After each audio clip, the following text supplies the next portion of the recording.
coastal cleanup isinagawa sa Dolomite Beach at mga kabataan sa isang barangay sa Quezon City nakatanggap ng school bags at learning kits. Si Bien Manalo sa detalye. Rise and shine, Bien.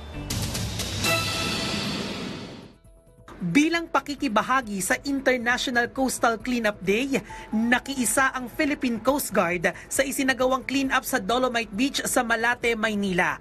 Aabot sa mahigit 20 sako ng basura ang kanilang nakolekta.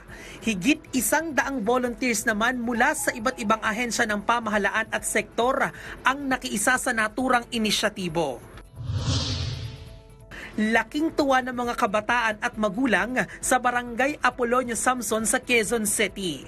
Ito'y matapos makatanggap ng mga school bag at learning kits ang mga mag-aaral sa naturang barangay. Layo nitong bigyang diin ang pagpapahalaga ng lokal na pamahalaan sa edukasyon. Bien Manalo para sa Morning Show ng Bayan, Rise and Shine Pilipinas.